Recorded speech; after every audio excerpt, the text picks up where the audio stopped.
Hey, what's going on, everybody? It's Bill Burr, and it's time for the Thursday afternoon, just before Friday, Monday morning podcast, and I'm just checking in on you.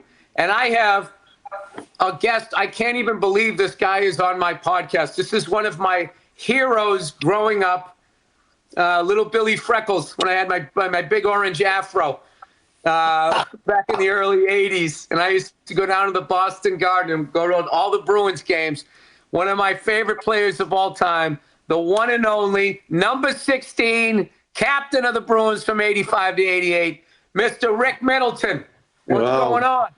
Hey, Bill, thank you so much for having me on your podcast. This is awesome. Dude, are you kidding? You have no idea. I got your jersey under my bed there. I used to play pickup hockey, and I was just disgracing your name and number, so I had to put on my Jay Miller one, and then I couldn't fight. You had to knock a few people around. No, you have no idea. Like, I fell in love with hockey and the Bruins in like 1980. Mm-hmm. And that was like, I saw the end of like the Stan Jonathan, Wensick, Wayne Cashman, right. Those big bad Bruins. And then there was like the Peter McNabb, Barry Peterson, both Crowders. When Barry came to the team, my numbers and my production went straight up. He became my centerman, and we took off. Yeah. I was going to ask you, because I watched, this year was watching the Bruins, seeing like Hustaninov coming from the third line up to the first line, and like as much as Pasta scores goals, his passes are some of the best passes in the league. He can handle the puck, and he sees the play. As you know, it's all about not only being able to skate fast, but be able to do everything at that speed. Everybody can skate fast, but if you can't think fast enough to make a pass and see the lane, and he seems to have that, and now they're moving him up the lineup. How is that as someone like yourself, before we get into, promoting your documentary and everything, I should say it in the beginning. He has this amazing documentary that I watched last night about his coaching the 2002 Paralympic sled hockey team. It's called Ice Gold. It's on NBC Peacock. Is that what it is? Right. So many just started streaming. Yeah. I got to talk. I could not believe the drama. I would have just thought everyone would have been like, this is amazing. They're letting disabled people play. Everybody's having a good time. And it was just like, if you will. I called it the bizarro world of sled hockey back in those days. It was. But anyway, I want to get back to that question because, Hustaninov, who's having a great season, but like playing on the third line versus the first line as far as like quality opportunities and your numbers, how did you ever, as such a natural goal scorer that you were, I'm sure at some point in your career, you were playing on a line. You don't have to name the team, but you're thinking to yourself, if I was playing with that guy, if I was on that line, I would have like 30 goals. And now I'm down here, I got 8 goals, and the coach is looking at me like I suck. It's like, I don't suck. I'm just. No, you're absolutely right. Like in just about any business, you got to work your way up, and it's all about performance. How many, but not how. Just get the goals, and ice time is the big secret. If you're only playing 6 minutes a game, you're not going to score 50 that year. So you need to get that ice time. So usually when you come in the league, you start third line. Fourth line back in my day was the fighting line, the tough guys, the guys that would mix it up and get things going. So if you were on the third line, you usually killed penalties, and you didn't play that much. And I started in New York, and I always wanted to play with Jean Rattel.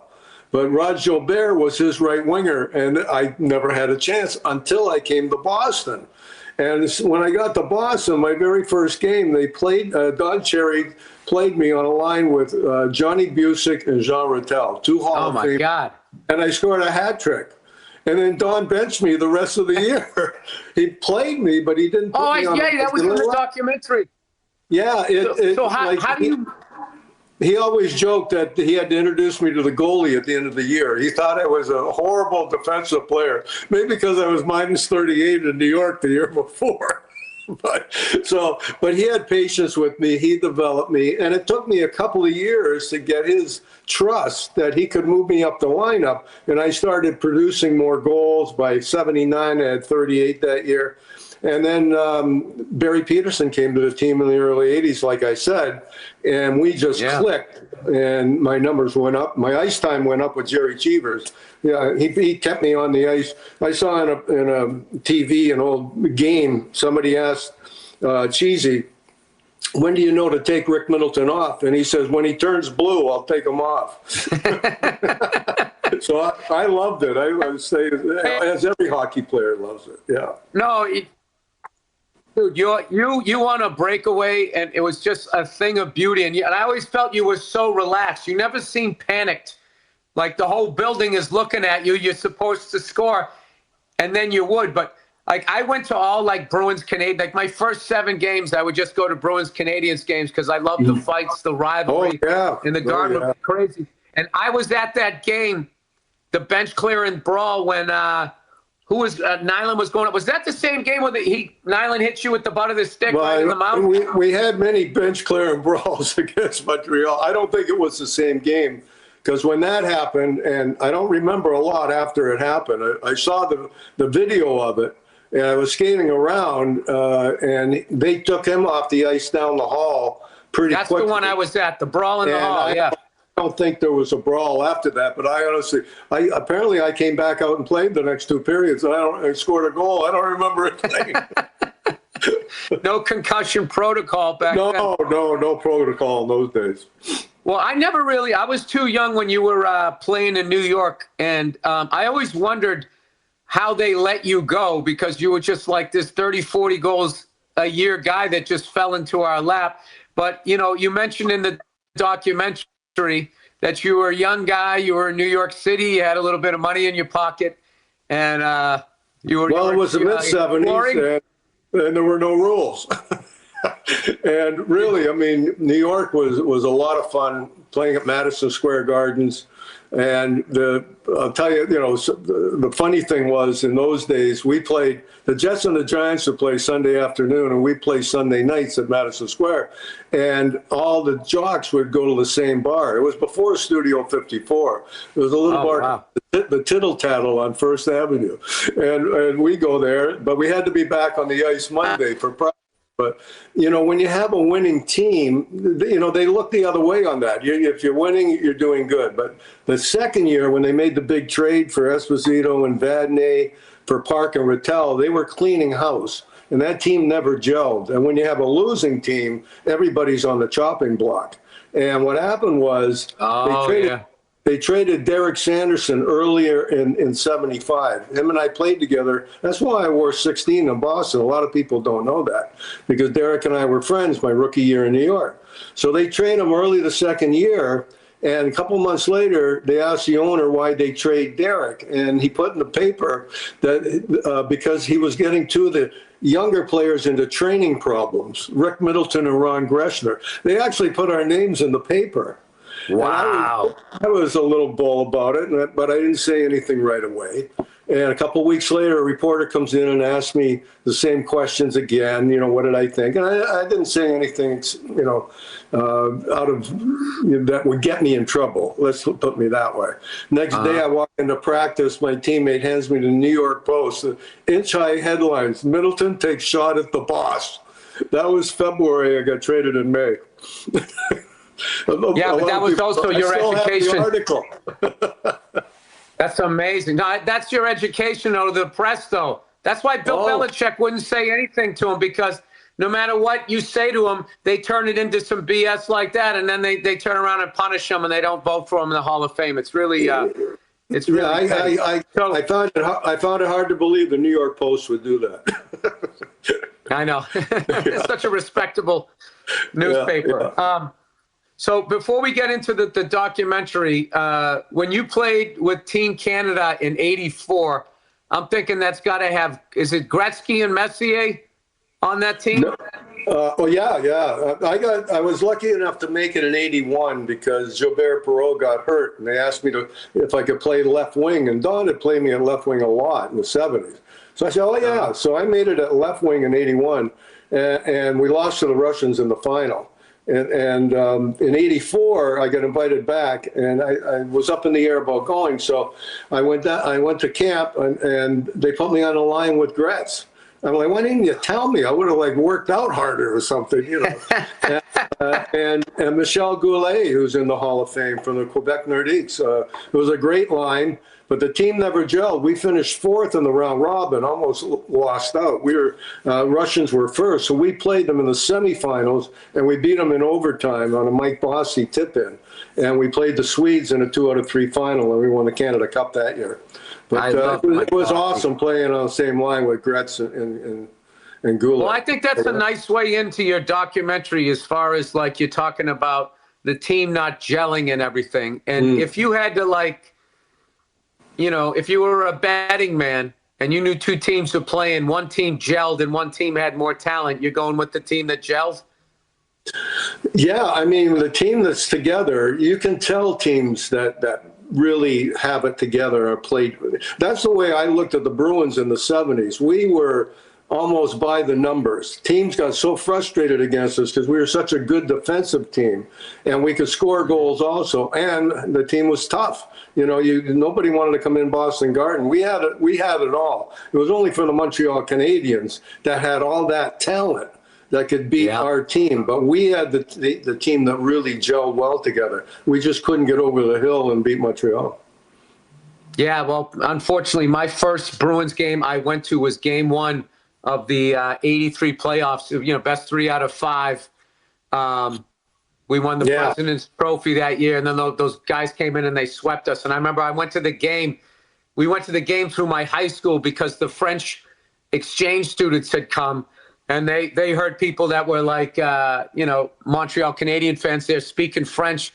So they were openly rooting for the Canadians aggressively. That could be dangerous in Boston Garden.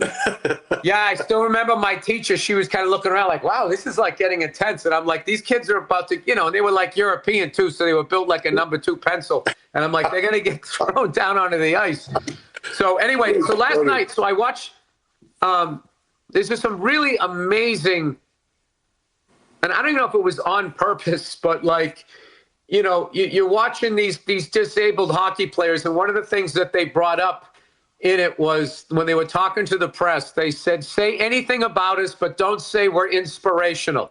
We are so sick of people saying that we're inspirational. Yeah. We just want to be treated like athletes. And the thing about it is the story is so familiar that you forget after a while, and you just watch it. And then I really enjoyed sled hockey. I'm like, this is cool. I love how they would go under the sled with the sticks and the different moves. Back in those days, nobody knew about sled hockey. I didn't know what sled hockey was. That's not a made-up story. When they asked me, I lied. I said, oh, yeah, I know sled hockey. No, I didn't have a clue. But I heard hockey, Paralympics. It might be fun. I mean, when would I get the chance? So I took a shot at it, and not knowing what bee's nest I was going into and what was going to happen. And then, right after our selection camp in August 01, 9/11 happened. So we never played another team all the way to Salt Lake City 6 months later. So we had no clue. Plus, we're the last seed out of 6 teams. We got 10 new guys on the team. We had no clue how we were going to do. And we ended up winning all 5 of our games, outscored the opposition 22-3, beat Canada, the number 1 seed, 5-1 in front of 6,000 people, go to the gold medal game, goes 3-3 into a 10-minute overtime, 5-man shootout, down to the last shooter. You can't write this stuff. I mean, and we had 100 hours of original tape from a husband and wife team, Chris and Cindy, who were in the documentary, that took it back then, and we're going to make a documentary and haven't done it yet. We were lucky enough that they would make a deal with our producers now, and we got all that original tape right in the dressing room, right on the bench of interviews at home with the players. I have to be honest with you. Haven't been in a few edit rooms to see that they had a year of footage. I was like, oh my God. It was incredible. Yeah, they're going to miss the next 4 years of their life. Well, but let's just back up for a second. This is what really what I was saying, how it was this amazing, familiar story. And then because it was such a new thing, this sled hockey. there was a guy before they went out and reached out to you. The best team, sled hockey team, they were like 71-1. Was this team out of Chicago? And well, I don't know where those numbers came from, but yeah, okay, they were good. I know. That's like the Montreal Canadiens. Like they're counting Stanley Cups from like 1898 when the Stanley Cup was the size of a shot glass and you won it on a pond. It's like, all right. No, so they anyway, were good. What made them good is that they were funded. Chicago Blackhawks gave them a sponsorship. They were able, from the RIC, the Rehab Institute of Chicago, they had ice time that was paid for. They had money to go to trips to tournaments in Europe and such. And then they would bring in guys from other, like Texas, New England, and form an all-star team and play. So this coach thought, well, he should be king. Why are you bringing somebody in from the outside when I got the best team? There wasn't even a league then. This is just teams from around the country. And I actually I don't know why. I really enjoyed watching him not job. He just was so like arrogant, like, hey, I got the best team. And then, like, how young the sport is that he doesn't get the job, and then he doesn't get the assistant job, but he's still showing up to practice going, like, I wouldn't do it that way, and, like, totally, like, sabotaging the team. I had emails like this, back and forth, for 6 months. I mean, come on. I mean, we had 1 4-day practice a month. I mean, how much can you argue here? Actually, they kicked him off of the team. They told him not to be around the team. But that's a true story at the end of the movie about him wanting some of the Chicago guys to lay their jerseys down, kind of like a Rudy thing. And they never did it. That's how screwed up this guy was. Yeah, he kind of lost himself in the loyalty. But anyways, well, this is what kills me too, is they wanted him as a coach, and they wanted all their guys to make 9 at the end. You took 8 of them, right? Yeah. I thought you took 8 out of 9 of those. It was similar to the team, the 1980 team, where you had half the guys from Minnesota, half the guys from New England. They didn't really like each other. Well, these guys, whether they called it ego or they knew how good they were, and they didn't think they needed these guys either. So there was a conflict between them. But, being a hockey guy my whole life, I thought I understood what they needed in order to make them better. And that's a team. It's not a bunch of individuals. It's not, well, I'm going to play my guys first, and we might put you guys in for a couple of shifts.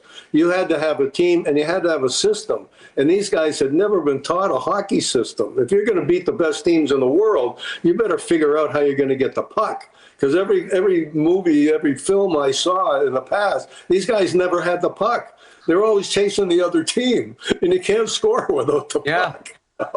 It was pretty simple. Well, I'm trying to think of a world where I'm coaching a team, and then a hockey team, any kind of hockey team, they go, yeah, we're going with Rick Middleton, and I argue it. Well, maybe he was a Blackhawk fan. Excuse me. So when you're only practicing 4 days a week, this last thing I'll ask, because I don't want I want them to watch this documentary, because it's really uplifting, but it's also like, there's life lessons in there about, becoming a team, working together, not making it about yourself, trying not to like, how do you're only practicing 4 times a month, and this team is divided the way that it is. The one thing I have to say about them, I called a camp 3 weeks after 9/11, and every one of them showed up, and nobody was flying in those days. So they were committed to playing for the USA, and it never showed up on the ice. All the conflicts they might have had were off the ice. And we didn't have enough time to do any team building or go out for dinner, or, we were just 4 days, sometimes twice a day, as much hockey as we could get. And then I wouldn't see the guys, and they'd go do their own thing, usually separately. And then we'd go next month, we'd come back into another city, and we'd do it all over again. And then that was how it was. Can I ask you about what was the system that you implemented when you looked at those guys? Because It was funny that Chicago guy thought they were amazing, and you're looking out there going, "These guys don't know what the hell they're doing." No, Tommy Moulton, my assistant coach and good friend, and I looked at the tapes and said, you know, you gotta in sled hockey, at least in those days, it was like women's hockey. Most of the goals came from around 10 feet around the net. You had to get the puck down low. You're not going to score from a big slap shot from the point very often. And if you don't get the puck down low, you're not going to score any goals. So I thought we got to go in and forecheck hard. And the best way to do that is to get the puck in the zone, like the old Don Cherry system. You shoot the puck into the far corner. That way your opposite winger knows you're going to do it. So he doesn't even have to slow down. He doesn't go offside. He goes in and bangs the first defenseman back that gets the puck. Second guy comes in, either picks the puck up, or if this guy misses the first defenseman and he's coming around the net, he comes in the other side and cuts him off, forcing a shot around the boards. Then our defenseman pinches in, our centerman comes over and covers for him. That was the way we played in Boston in the 70s, at least, is the dump and run. And it was successful. We got the puck a lot down low, and it didn't cost us defensively either. Right. So how long, when you drew that up, how long did it take them before, you know, what you had on your board started happening on the ice? I had arguments with some guys that didn't want to play that system because they were so used to doing whatever they were doing. And basically I said, well, if you don't do it, you're not going to play. Right. Luckily we had 3 extra guys, so I couldn't say you're off the team, but you know, you're not going to play. You're going to be this guy that sits. And finally, certain guys listened to me. But it wasn't until the second last camp, actually in Chicago, where a couple of the Chicago guys came to me and started saying, all right, if the puck is here, where do I go here? We had to teach them positional hockey in the offensive, neutral, and defensive zone. If you win the faceoff, you lose the faceoff. Where do you go? What do you do? When you have possession, you don't have possession. All this stuff over and over again for 6 months, and not having a clue if they even got it once we went in. We were 0-0 in the first I game know. against Japan, the 4th seed. I'm like, oh my goodness, we're not even going to medal. And listen, I played some pickup hockey in my day. Oh, yeah. If you told me the way I was playing was wrong, call me crazy. I would listen to you. I would be like, you know what? That's Rick Middleton. If Rick is telling me that I need to be over here, I'm going to be over there. Eventually they did, because it just made sense. But everybody had to do the same thing. If the centerman and the left wingers doing their job and the right wingers over here, you know, they're not doing it right. They had to do it as a unit. Oh, look who it is, everybody. I got to go easy because my voice here. It's so Zip Recruiter. You know, it's the biggest time of year for college basketball, man. The tournament. Teams face off against each other until it's down to the final 2. Along the way, there are surprises, comebacks, and upsets. It's anyone's game. Well, regardless of who makes it to the final round, one thing for certain, it takes the most talented people to build these incredible teams. The same goes for when you're hiring. See that? See what they did there? If you want your business to be at the top of its game, you need the best people on your team. The place to find them? Zip, recruiter. And now you can try it for free at ziprecruiter.com/Burr. Their smart matching technology immediately finds qualified candidates that check all the boxes. Keep it clean. ZipRecruiter recommends screening questions you can easily add to get the highest quality applicants. Want to see who's recently active? ZipRecruiter. That's a new one. That's the haunted one. Filters show you. They show you. No wonder ZipRecruiter is the #1 rated hiring site based on G2. Still don't know what G2 is, but based on those fucks, ZipRecruiter is killing it. Score the best for your team with Zip. 4 out of 5 employees who post on ZipRecruiter get a quality candidate within the first goddamn day. Try it for free at ziprecruiter.com/Burr. That's ziprecruiter.com/Burr. Meet your match on ZipRecruiter. I paused in the wrong place. Meet your match on Zip Recruiter. See, that was your match. That hoary fucking voice there. All right. Oh, look who it is, everybody. It's Simply Safe. You know, if you're like me, you're desensitized to dozens of notifications on your phone each day. If you're like me, you fucking shut your phone off lately. But if that latest ping is from your security camera, ignoring it could spell disaster. Why would you ignore it if it's from your security camera? What do you look at? He doesn't look that strong. What's he going to get? Pile of shirts? Picture this. Somebody is breaking in, but you're giving a huge presentation at work, at the movies, or on a flight at 30,000 feet.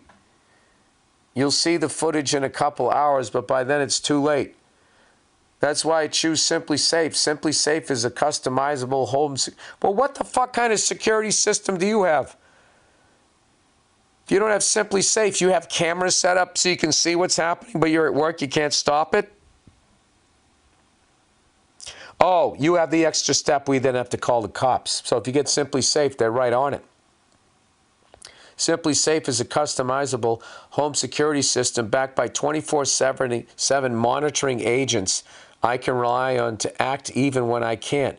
Traditional security systems only act after somebody has already broken in. That's too goddamn late. Simply Safe's Active Guard outdoor protection can help prevent break-ins before they happen. While other security companies lock you in, Simply Safe comes with no long-term contract. You sign in a one-year deal like Stefan Diggs. They earn your trust every day by keeping you safe and satisfied. They are so confident in the protection they provide, they even back it with an anti-theft guarantee. That's new. They were just named Best Home Security of 2026 by U.S. News and World Report. Dude, the fact that they have an anti-theft guarantee, some motherfucker is going to go out and then come back dressed as themselves, dressed as somebody else in like a costume and rob their own fucking house and then try to get paid double because they still have their shit. See that? You got to get in the mind of these criminals, man. They were just named Best Home Security System of 2026 by U.S. News and World Report. They've been named the best customer service in home security with industry-leading customer satisfaction scores to prove it. Right now, my listeners can get 50% off a new system by visiting simplysafe.com/Burr. That's simplysafe.com/Burr. simplisafe.com/Burr. There's no safe like Simply Safe. Oh, shit, I know where I'm going on the road. I got Utah and North Carolina coming up because those are the last two teams I need to see a home game of. The Hurricanes and the fucking Utah Mammoth. All right, Squarespace, everybody. This podcast is sponsored by Squarespace. Squarespace is the all-in-one website platform designed to help you stand out and succeed online. Are you tired of failing online? Why don't you get Squarespace? Whether you're just starting out or scaling your business, Squarespace gives you everything you need to claim your domain, showcase your offerings with a professional website, grow your brand, and get paid all in one place. Squarespace gives you everything you need to offer services and get paid all in one place. From consultations to events and experiences, showcase your offerings from a customizable website designed to attract clients and grow your business. Plus, streamline your workflow with built-in appointment scheduling and email marketing tools. Upload and organize your videos, create stunning video libraries, and even monetize your content by adding a paywall. Perfect for online courses, exclusive tutorials, and premium workshops. Head out to squarespace.com/Burr for a free trial. And when you're ready to launch, use offer code BURR, B-U-R-R, to save 10% off your first purchase of a website or domain. That's squarespace.com/Burr for a free trial. And when you're ready to launch, use the offer code BURR, B-U-R-R, to save 10% off your first purchase of a website or domain. Jesus fucking Christ, how many are there this week? What the fuck? I got one more to read. Oh, boy. All right. What is this one called? This is like a father who has a big family. They've already dealt with 3 or 4 kids, and then the 5th one comes up. What the fuck do you want? Dad, I just wanted to say hello. All right, fast-growing trees. Hey, man, did you know Fast Growing Trees is America's largest and most trusted online nursery with thousands of trees and plants with over 2 million happy customers? How in the fuck would anybody know that? They have all the plants. That's like, hey, you know who won the Super Bowl 3 years ago? Like, someone would know that. How the fuck would they know that Fast Growing Trees is America's largest, most trusted online? That's got to be one of the dumbest questions anybody's ever asked. They have all the plants your yard and home needs, including fruit trees, privacy trees, fuck off, flowering trees, shrubs. Shrubs, you know. Hiding your house's gut. You don't want to see where the fucking house meets the foundation. And house plants, all grown with care and a guarantee to arrive healthy. Not those drunk trees those other fucking people sell you. Whatever you're looking for, Fast Growing Trees helps to find options that actually work for your climate, space, and lifestyle. That's really important, the climate. A lot of people out here, they like the East Coast trees, and we live in a desert. All right? You're supposed to have like the fucking Wile E. Coyote looking shit. Fast Growing Trees makes it easy to get your dream yard. Just click, order, grow, and get healthy, thriving plants delivered to your door. I can get my dream backyard. Oh, I would love that. I would love that. You know what I would have? I would have an underground bomb shelter / drum room with a gun turret on top. And then I'd have a pool with the deep end, the shape of my head. And the rest is my body. So it'd be like a lap pool. Goes into like a conversation pit, except it's filled with water. And then you just put Fast Growing Healthy Trees around. Fast Growing Trees makes it easy to get your dream yard. Just click, order, grow, and get healthy, thriving plants delivered to your door. Their Alive and Thrive guarantee promises that your plants arrive happy and healthy. No green thumb required, just quality plants you can count on. You can count on like you're fucking down in the dumps, so they're going to cheer you up. Plus, get ongoing support from trained plant experts who can help you plan your landscape, choose the right plants, and learn how to care for them every step of the way. That's huge right there. For me, that's the selling point. That's what got me. That's when I knew I had found my dream tree place. You don't need a big yard or a whole lot of space. You can grow lemon, avocado, olive, or fig trees indoors. There you go, all you fucking gun nuts out there. Now you don't have to go outside to your farm during the apocalypse and work where you're going to get fucking clipped as you go out there. You can just sit in your bulletproof bay window, eating all that food, looking at the zombies outside. That's the way you do it. That's how you do it. All grown with care and hand-selected to thrive in your home. Get all the plants you need without the messy car or trip to the garden center. Right now, they have great deals on spring planting essentials, up to half off on selected plants, and and listeners to our show get 20% off their first purchase when using the code Burr at checkout. That's an additional 20% off. If you didn't hear it the first time, you deaf son of a bitch. Better plants and better growing at fastgrowingtrees.com using the code Burr at checkout. Fastgrowingtrees.com, code Burr. Now's the perfect time to plant. Let's grow together. Use Burr to save today. I wanted to ask you some, once again, it's called Ice Gold. It's on Peacock. It is truly like, it's one of those things, like, my wife isn't like really big on watching sports, but she sat down and started watching it, and just the drama of that other coach and everything, she really enjoyed it. It kind of builds. It's a little slow in the beginning because you get to meet some of the guys and you hear the story and what they go through just to play the game and such, you know, and then it gets into like the whole conflict thing, and then I love the players too. They had all the personalities and stuff. Oh, it was a lot of characters, like in real hockey, you know. able-bodied hockey. You played hockey. I played hockey my whole life. I've met a lot of characters in the game. Yeah.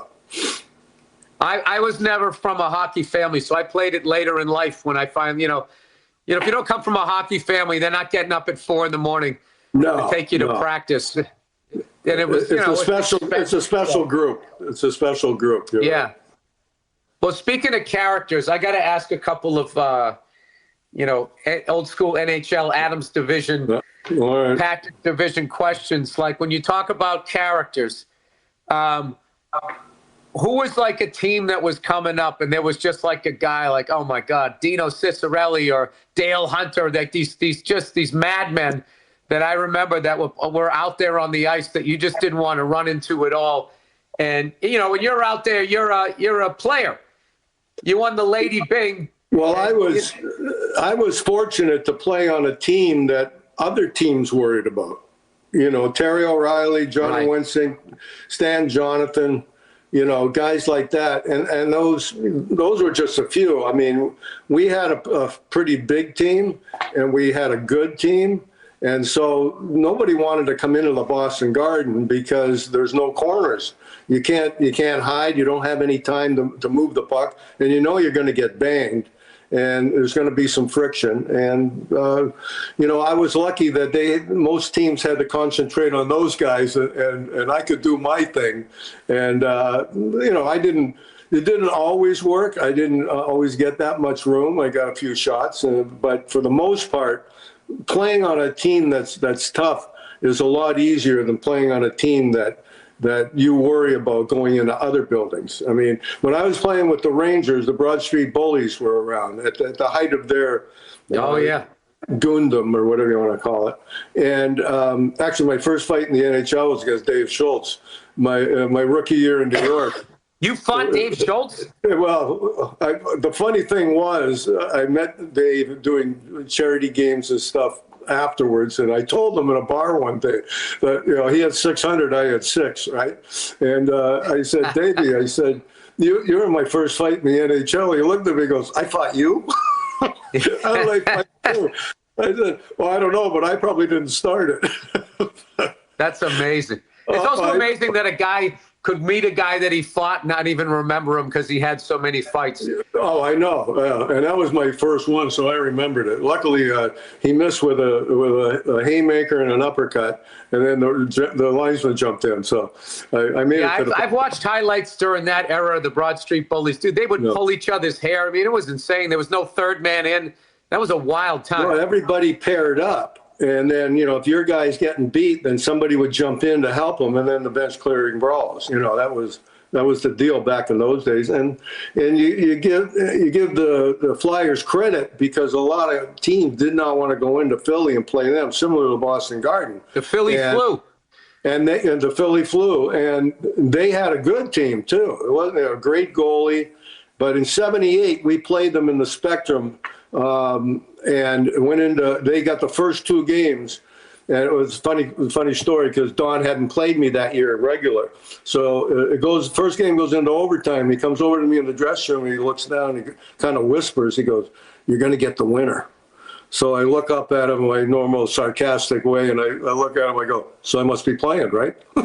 So he just yelled at me. And I ended up getting the winner against Bernie Perrant that night in overtime. And Terry scored double overtime the next night. We knocked them out 4 straight in '78, and that was really the end of the Broad Street Bullies. They weren't the same team anymore. Yeah, and then I think that they kind of got bogged down into how they won those 2 cups. They just kept trying to do it as the game changed. Like now they play the game, but I felt like right through like the Carcillo years and everything. I mean, I loved it because it reminded me of like the hockey that I liked. I felt like growing up in the 80s, it was the best finesse players and the best enforcers.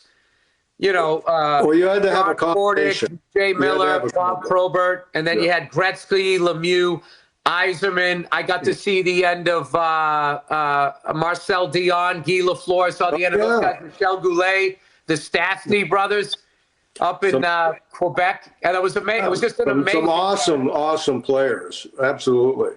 But would you say your biggest? There was that other edge to the game that was always there also.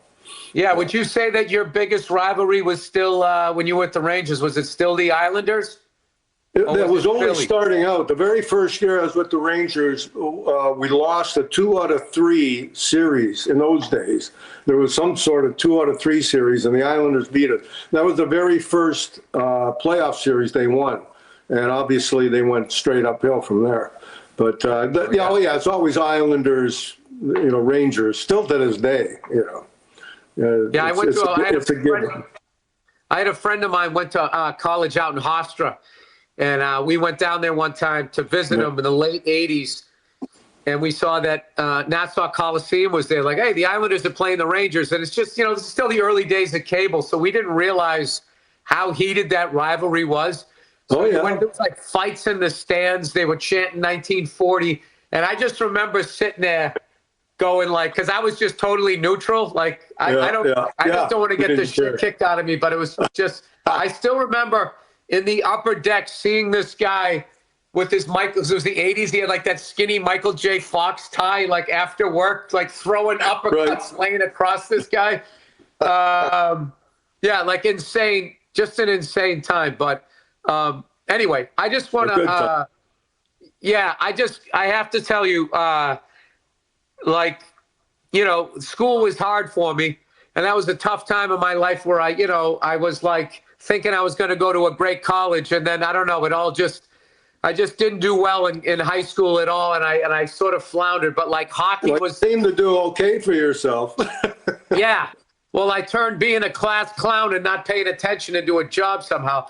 But during that time, it was music and Boston Bruins hockey were like the things that I looked forward to the most. And like the amount of great memories that I had, watching you guys. I love when Butch Goring was on the team and painting his helmet like the 900th different color.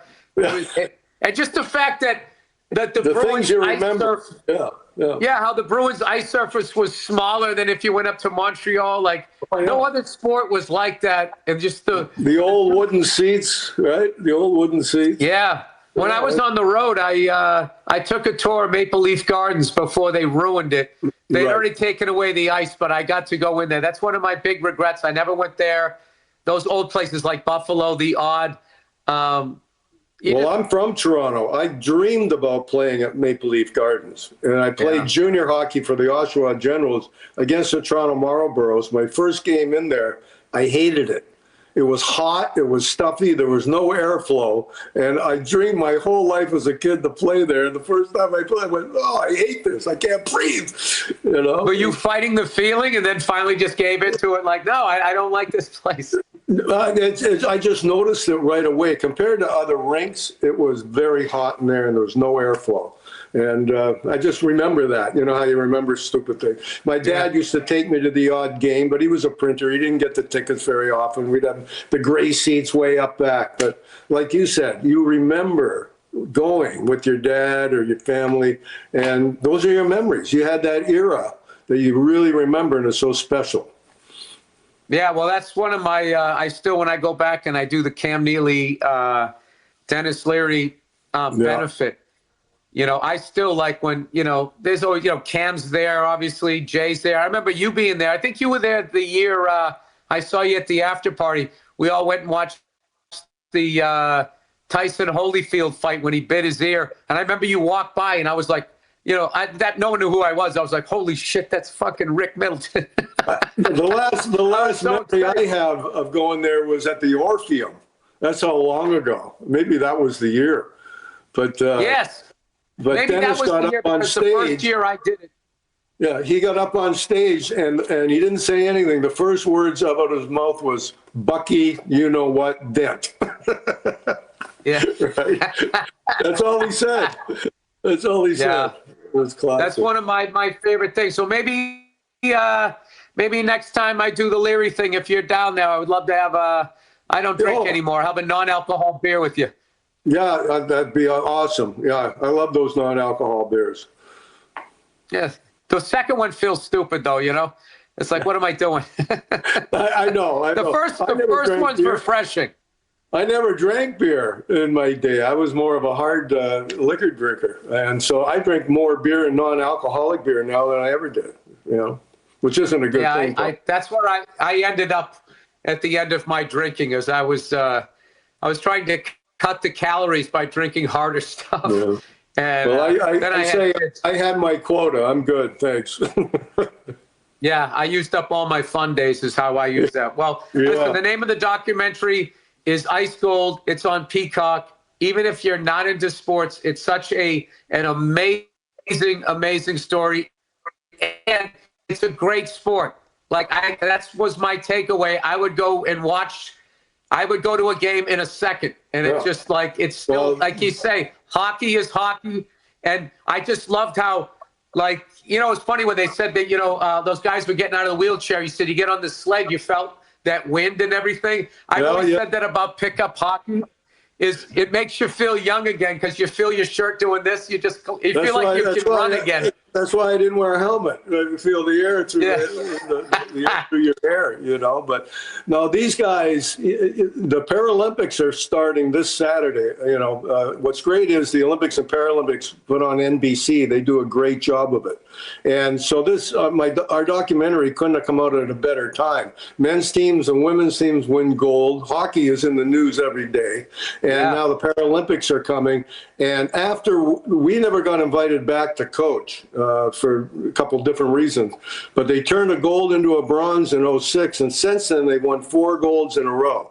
They're the winningest team in the world. And there's a player on the U.S. team by the name of Declan Farmer. He's a McDavid of sled hockey. And this is full check. This isn't a recreational game. It's a full check, hard-hitting game. Okay, I'm in. And if you think about it, where they hit each other is down low on the boards. The boards are designed to give up where the glass is. The stanchions are down low by the ice, and that's where they hit each other. It's like a brick. It's like a brick wall. Oh yeah. Do they at least have no touch? Do they at least have no touch icing, or do they just have a car crash in the corner? That's a good point. The rules have changed in over 20 years. I think it is no touch. Yeah. That's the smartest thing out of all the rules. I hate that they got rid of the red line. I don't like the stretch pass. They cut down a lot. I've seen enough guys break their ankles in their legs. Oh yeah, and then all the fights would start. Somebody hit guy late, even just a nudge. You go in and you just nudge the guy after the whistle went. That starts it, right? Yeah, absolutely. It's incredible. All right, well, thank you so much for coming on the podcast. I really hope we get to hang at some point. The name of the documentary is Ice Gold. It's on Peacock. It was and I still can't believe you came out and did the podcast. You're one of my absolute favorites of all time. I always heard you were a big Bruins fan, but then I saw you do the lineup one day for the Bruins. I said, I got to give them a call and see if I can get... No. That was just, I still can't believe I got, what's crazy too? Is now that they're sort of wearing like the home and aways like you guys wore in the 80s. It looks more like that. Yeah. But they flipped it. I mean, I'll forever be watching them wearing the white jerseys, and I think they're in the Garden, and I'm like, they can sell more jerseys if they're colored, and you can make them any color you want. It's the smartest merchandising move the NHL ever did. Yeah. I don't like that yellow down the sleeve. I like what they got now. All right. Well, thank you so much for doing the podcast, Bill. And I appreciate you got an amazing documentary, and you are an absolute legend, dude. I'm grinning ear to you. Look at cheese in here. Thank you so much for doing the podcast. No. You are. All right. All right, Rick. We'll talk to you soon. Thank you so much, and thank you to everybody for listening. We'll see you.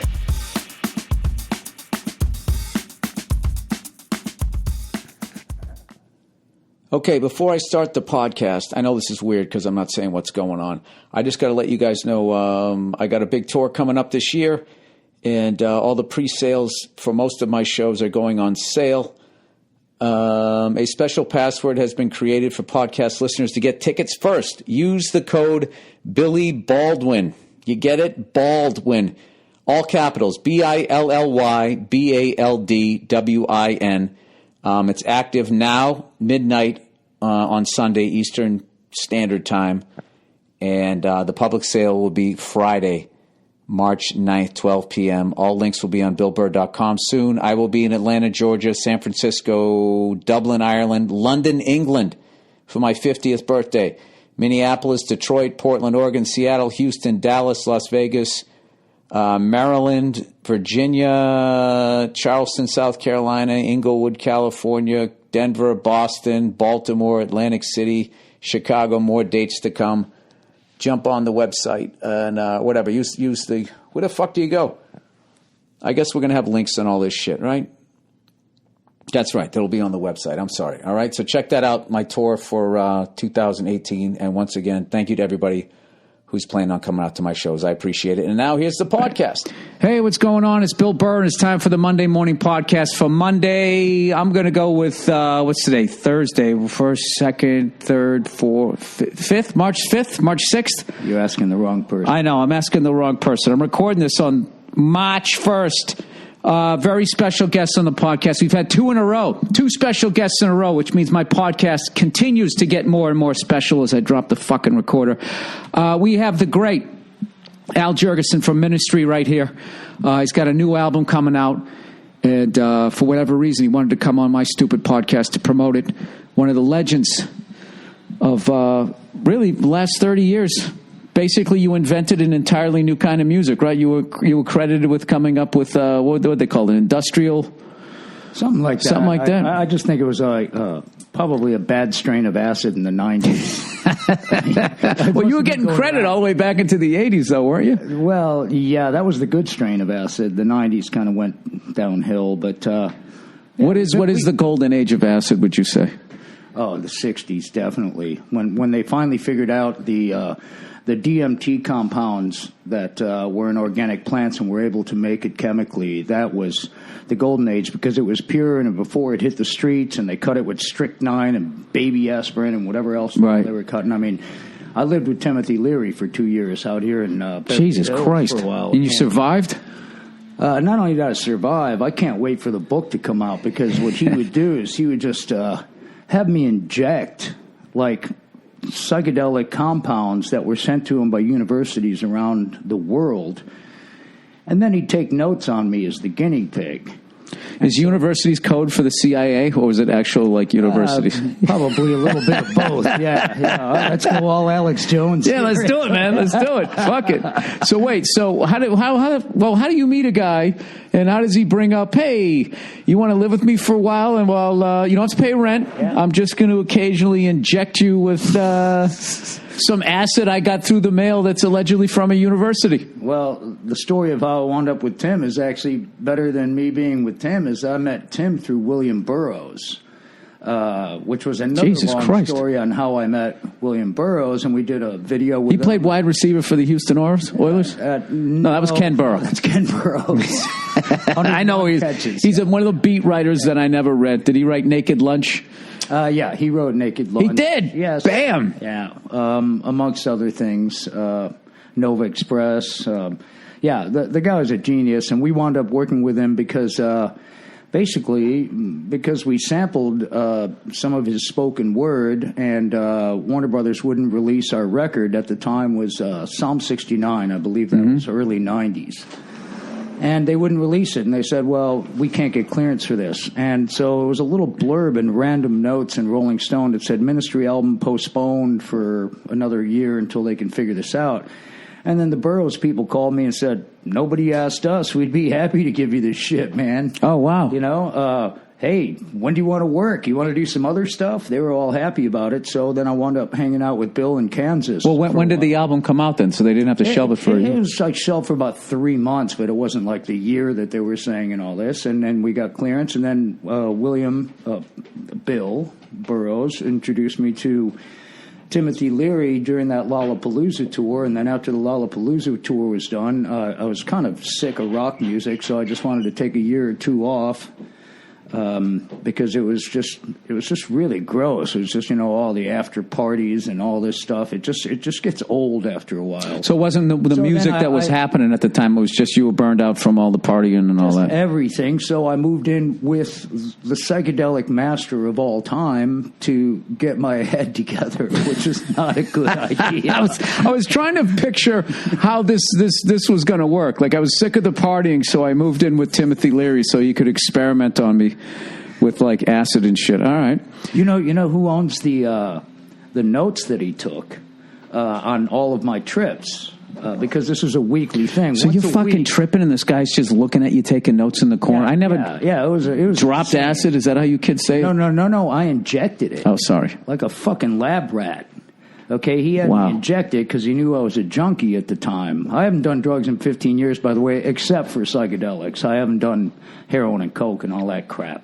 And why psychedelics? It's a cheap and easy Uber way to get to what people would call enlightenment, as opposed to like doing it through yoga and stretching and meditation. That just takes too long. This just cuts to the quick, and you're right there where all the people. Do you know that's why I don't like weed? Really? Versus alcohol. I feel like alcohol, you earn it. You got to get it down the hatch. You make the face. And like weed, especially the shit they got now, it's like you take 2 or 3 tokes and then you sit down and it's like you're borderline tripping.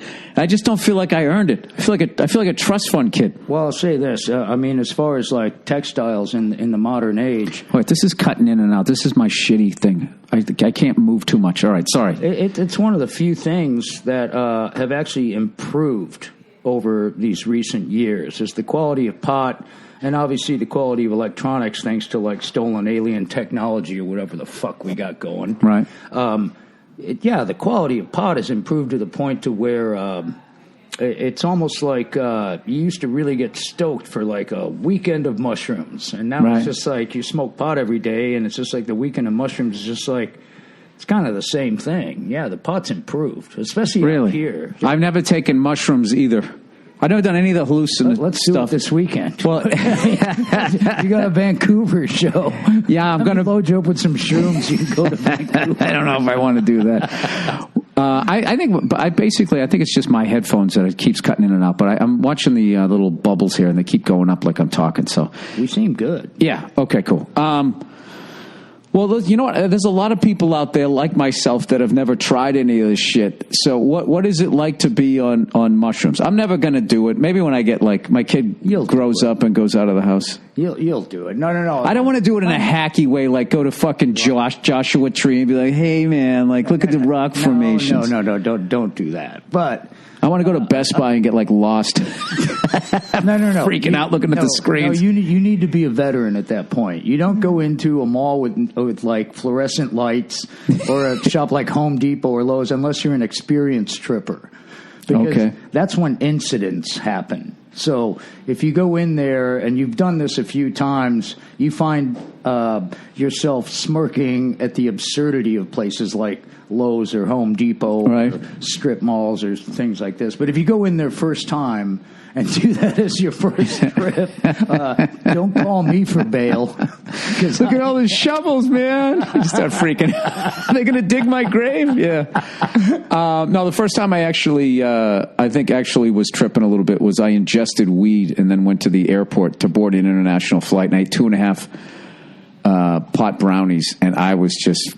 That's too much. Yeah, it was way too much, and I know I did some sort of brain damage, and I just never fucked with it again. It felt like I had, I told this story in Opie and Anthony a long time ago. Like when your foot falls asleep really bad? Those guys. It felt like there was a ball of that, like just sitting on my head.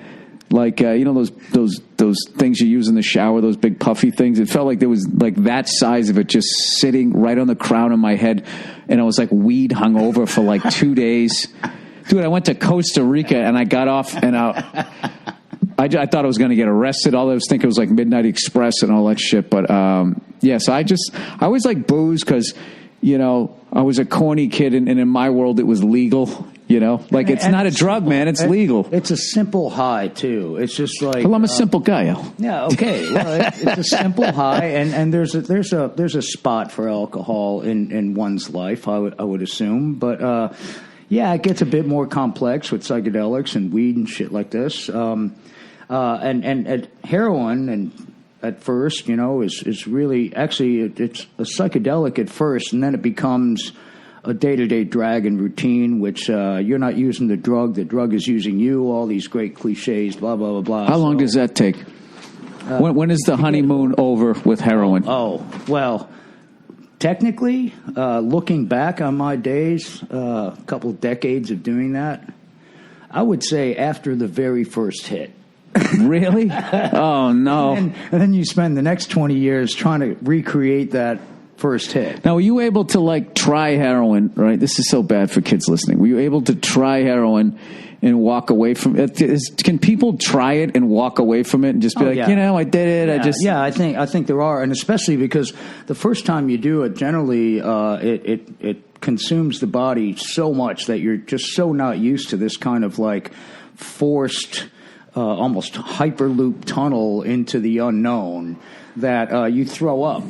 A lot of people throw up their first time. You get air sick as you're teleporting into another reality? Seriously, it's like that. Wow. I mean, it's a lot of people. I remember the first time I got drunk, I was 8 years old. My parents had some kind of 60s kind of tiki-themed cocktail party for their It sounds like Drew Barrymore's childhood. Right. Somebody gives you an 8-ball. Right. See, he turned 8. Let's get him an 8-ball. Perfect. Wow, great parents. Yeah. No, but I went around and emptied all the drinks that people had left at this tiki themed party. My parents, I was about 8, and I think they were mainly drinking some kind of gin based lace. Gin's punch. evil. Oh, it's evil. Gin is just evil. And I drank that, and I got so violently sick that I never wanted to drink liquor again. But here I am. I mean, I still drink liquor. It's the same thing with heroin. It's your first time you're going to probably get sick because your body's overwhelmed. It doesn't. So you sort of hallucinate. I always thought it just made you super relaxed. My only idea of it was in Train Spotting when that guy shot up and he just fell into the rug and sunk into the floor. Yeah. Which actually I was like, wow, that looks amazing. Yeah. It's also like that. I just can't deal with the side effects. I mean, that scene in Get Out where the lady hits the teaspoon on the cup and then he floats down into the chair, the black dude. And, I mean, you also have trips like that on heroin. Heroin is actually an opiate. I mean, Aleister Crowley and even Lord Byron from the 18th century, they used to dabble in opiates, morphine back then. And just whoa, and there's bad trips and good trips, but it is trips, except that a lot of the times you're not awake during the trip.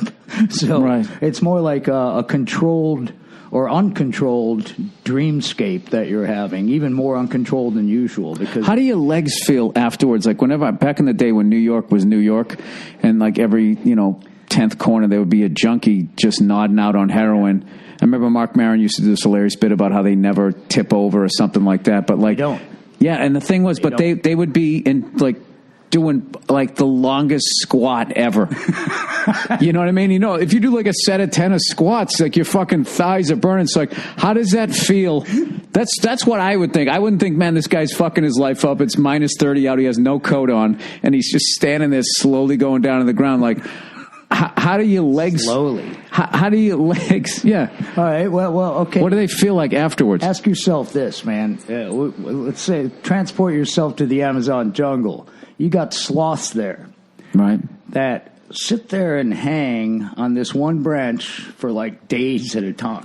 Right. Those things only poop once a week. I'm thinking about getting one as a pet, so when I go on tour, I just put a diaper on them and I come home and I don't have to clean anything up.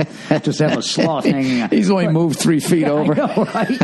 It's awesome. I love these animals. But it's the same thing as being a junkie. You're very much like a sloth. And I'll say this much for sloths.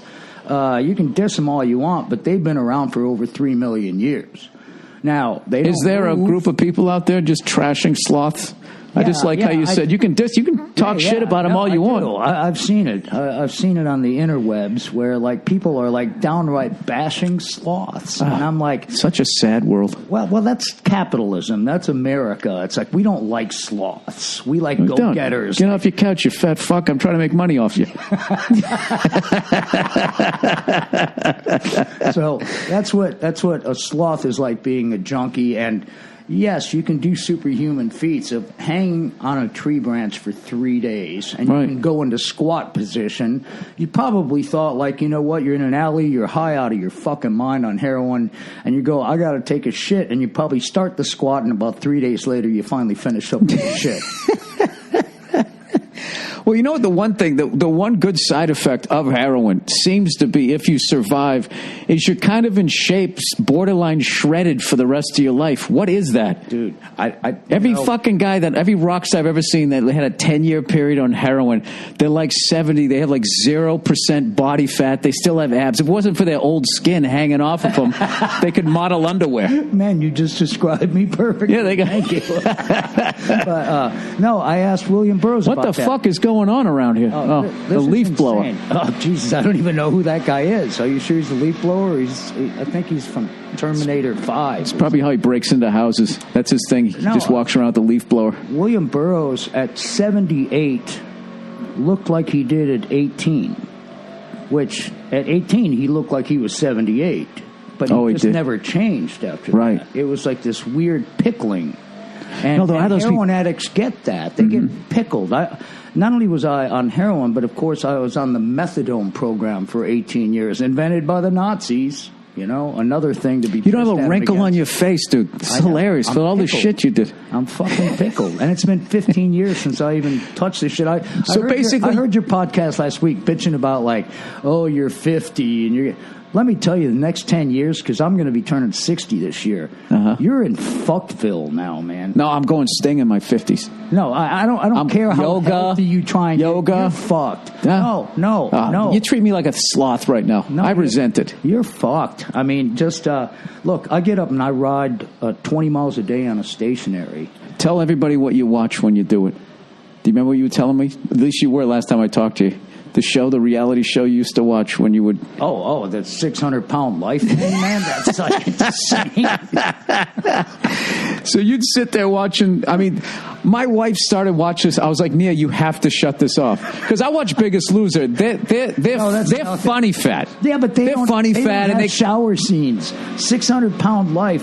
As soon as they focus in on a girl named Kirsten or something, then the next 7 minutes are her taking off her clothes and getting into a shower. It's literally fat core porn on TV. I know, and the thing is, they don't have, like with the guys, they don't have to blur out anything because their fat covers. Right. It's like they have like a fucking Speedo made out of fat. I saw this one guy, he was like leaned up against the wall in the shower, and his stomach hung all the way down to his fucking ankles. Yeah. I mean... Yeah. Oh my God! And then they come in, and the wife will come in, and she has like the do-it-yourself car wash where they got that scrub brush. Yeah, they do. One hand is lifting up a roll of fat, and she's just, and the guy's in there like it's like he's trying to hold up a refrigerator, but it's himself. I love that show. That and I'll ride every day to either 600-pound life or Body Bazaar, which is another. What is that? That's things where people have tails and 8 legs, joined at the hip, 2 heads. Oh, like birth defects? Yeah. And what do they call it? Body Bazaar. You got to check. So they went P.T. Barnum. They were like, okay, birth defects. I don't feel like people are going to watch it if we call that. Totally. It's the only thing to ride to. If you want to do an exercise program, just like watch that shit and ride, and just you feel better about like trying to do something for yourself. You know, it's just like, wow, these people have really gone to shit. I'm kicking ass here, I would love to hear them brainstorming for that show. Weird bodies. No, let's get alliteration going. Body Bonanza, Body Bazaar. Let's. Yeah, I don't know. I actually dropped some weight since the last time I saw you. Yeah, you look good, man. I've been trying. I totally fucking dragged that compliment out of you. I laid off the booze for like 4 months, and now I've been like trying to eat, staying away from the breads and all that gluten shit. And I actually, as much as that's like big Hollywood thing, I feel a lot better. But every once in a while, I'll fucking, I'll eat a pizza, and it's delicious. I can never just like totally walk away. Like, what? I'm never going to have a pizza again, and I'm not going to eat that stupid gluten-free one. I That's don't like understand this gluten-free. What is that? I mean, it's like Vladimir Gluten. That's all I know is all my friends are fucking Vladimir Gluten. They're dictators on their. I don't know what it is. I just know I'm losing weight doing it, and I eat that Ezekiel bread, which just tastes like ass. I mean, it's really just like, it's like if you took bread and stuck it in a microwave and all the nutrients left. But, you know, if you put enough shit on it, if you put a little almond butter on it, it does taste good, and I am losing weight. I don't know. But I feel like I'm still eating salads and shit. It's like, I remember when people were on like that what was that diet where it's like, dude, I can eat bacon all day as long as I don't eat this. And it's just like... Atkins diet. Yeah, no carbs. Yeah, no carbs. Yeah. No carbs. Yeah, it spawned a whole beer industry of low-carb beer. You like shit out a cow head at the end of the fucking day. Horns and all. Yeah. I remember watching my friends doing that. I just remember thinking, like, that can't be good. Like, just eating meat all the fucking time. Like, they didn't seem like they were eating salads. They were just sitting there. They were like eating bacon and like turkey and not saying any of that shit's bad, because who knows at this point. There's guys out there that's sticking now, like they're putting melted butter into their coffee. Oh, God. I know. No, but they're saying that like that all of that saturated fat shit that they were saying is now a myth. It's like the egg. In my lifetime, the egg How many times has the egg been in and out and out? And in. Flavor of the month or not? It's like John Travolta's and career coffee, too. John Travolta, fucking Saturday Night Fever, Sweat Hogs. Right. Then he fucking went away in the 80s. Then he came back with Pulp Fiction. Then he did fucking Battlefield Earth. And I don't know what he's doing now, but I feel like he's going to come back again. You know what? I'm actually one of the few people that... Dude, this is embarrassing. This is probably the most embarrassing thing you're going to get me to say on this podcast. I love it. Is I actually liked Battlefield Earth. Oh, you did? I never saw it. Forrest Whitaker is in it, for God's sake. Barry Pepper's in it? Barry Pepper's None of these guys want us to mention that, but those are all great actors. Yeah, great actors, and it was written by L. Ron Hubbard, which is basically the same thing that this Ancient Aliens guy, Zecharia Sitchin, wrote in his book, The 12th Planet, about how we've been colonized for 400,000 years, starting in South Africa, where they took apes and genetically made them into, like, gold mine workers because they needed gold dust to protect their the ozone on their planet, or some kind of crazy shit. Either way, it's totally believable to me. I mean, I don't care one way or the other, you know. But that included, with all those good actors and this kind of tie-in to. It sounded like Star Wars mixed with Roots. Yeah, mixed with mushrooms. Mushrooms. There you go. I actually like Battlefield Earth. I remember. Wait, so that's what that movie was about? Yeah. It was like a colonizing dumbass humans, which they just made from apes through their DNA, and had them all like mining gold for them because they needed the gold on their home planet and this and that. And John Travolta had dreads just like I got now. Right. It was like, no, I'm thinking that movie was pretty cool. And I remember getting a lot of shit for it, going, I'm all for this movie at the time. And now it's like, okay, I'm embarrassingly admitting that, that was pretty cool. Well, so wait a minute. The plot's really interesting. The plot is interesting. So wait, does Scientologists think that we came from apes? I thought that there was some sort of spaceship. No, well, yeah. There's a spaceship that comes down, and they needed... They tried to have their own people mine these gold mines, and these people just said, fuck you, I want to go back to my home planet. This is bullshit work, man. This is like working as a barista at Starbucks or McDonald's. And so get these apes to do it that are already on the planet. And so they genetically engineered them to be a little bit smarter. And then they started mining the gold, and those guys could hang out and drink. So is that where my tax money's going? Yeah. It's going to another planet? Black projects, man. Black projects are all over the place. What are black projects? Oh, all the shit like Alex Jones is on about every day, except he's way off the mark. But just like what the you don't think that guy's hitting the nail on the head over there? 1 out of 10. I mean, he's swinging big. Yeah, he's swinging big over there. This guy was in the major leagues. His batting average would be about 139. I know, but when he connects, it's leaving the park. That's why you go. You want to see a guy swinging like that, right out of his fucking cleats. That's it, man. I can't listen. I used to be into all of that shit, and like I see you guys, what are we watching here? MSNBC. And I like how they walk around now when they're doing the news to add some level of excitement to it. ESPN does it. They all walk around. I don't watch any of this shit. All right, first read of the week here. Okay, and that's the ad reads, and now back to the podcast. Do you know, I was talking the other day on my podcast, I was at Wilshire and the 405 right there, and there was a bunch of, like, pro-Second Amendment people just standing there. They just were yelling, America, love it or leave it, right? And I just like the whole thing that's fascinating to me is that, you know, these guys wrote this amendment way back in the day, and it's just like, well, shit does evolve. I mean, it was an amendment, so weren't they? That was a change to what already existed, and like you do have to adjust because I don't have a problem with guns. Here's what's I don't have a problem with their guns. argument right away is they're on the corner yelling "America, love it or leave it." So they obviously don't love it because they're on a corner at fucking 405 and Wilshire yelling. So they don't love it. So why don't they leave it? You know why? Because Norway doesn't fucking want them.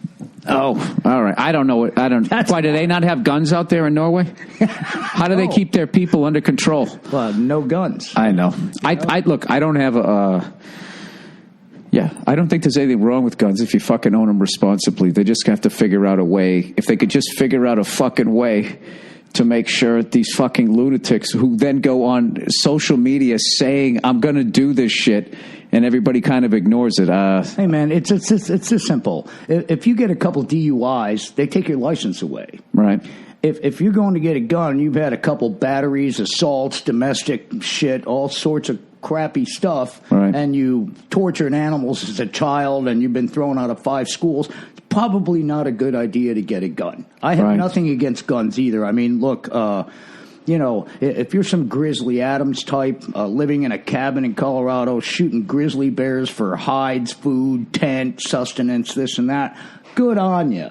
You know, you're probably a responsible gun owner. Oh, he's going to create the next people. Fucking guys that when this all goes to shit. They got beat up too much in high school. They weren't part of the cool clique. They start making threats on YouTube, this and that and the other. They beat up their wife, their girlfriends, this and that. They beat up their moms. You know, don't give them a fucking gun. Yeah, join a band. Yeah, get into show business like the rest of us. We're presently hiring roadies now. Well, speaking of that, before we get all sideways here with the politics, I can't fucking hear myself anymore. Here, let me take this out, put it back in. Come on, you bastard. Where is it? Where's the sweet spot? There it is. You got a new album coming out. Oh yeah. Right? Yeah. Tell us the name. Tell us about it. I listened to one track. I love the harmonica on it, that haunting, like with the reverb on it and stuff. I don't know whatever the name of the track was, but it made me want. It made me. It was called Twilight Zone. It made me want to go play drums. That's how I know I like a song. Is I immediately go into fantasy mode, and whatever cool thing is happening, I'm doing it. So at first I was playing drums. And then when you did the harmonica part, then that was me in my fantasy. I was playing that, and everybody was gazing up at the stage going, wow, look how awesome Bill is. So you're 1 for 1. That could still happen. Oh, okay. No, I don't know. We've offered you to come on stage before, and you pussied out. I didn't pussy out. What are you talking about? No, at that Danzig, at that whatever. Oh, I couldn't make it down there. No, this is the thing, dude. If you want, look. Like, we were ready to rent you a helicopter to fly down onto stage and have you come back and play drums for us. All right, now that you said I'm a pussy, I'll do it. I'm playing a little bit of double bass now. I just don't want to ruin it. Yeah. I don't want to ruin it because people are coming there to see you. Like, and that, you know what it was, too? Because you were doing a festival, so I figured you played a shorter set. Yeah. Like, if you're going there and it's a full-on you show, if you have some jerk-off comic come on for one song... I think the crowd can handle that, but if it's just like, hey, we only got time for 6 songs, and on one of them, the guy from VH1's I Love the 80s Strikes Back is going to play drums. Now, I know you guys might get a kick out of that. I'm just worried that your fans, what they're going to fucking throw at me when I'm up there. You know, my favorite guest appearance for us of all time was during Lollapalooza. We had Kirk Hammett from Metallica. Oh, wow. Come on stage. We'd known Kirk for a while, and we'd opened up for Metallica on a bunch of dates in Europe, and so we got to be friends, and Kirk came out, and we did a cover of a Black Sabbath song called Supernaut at a festival. Mm-hmm.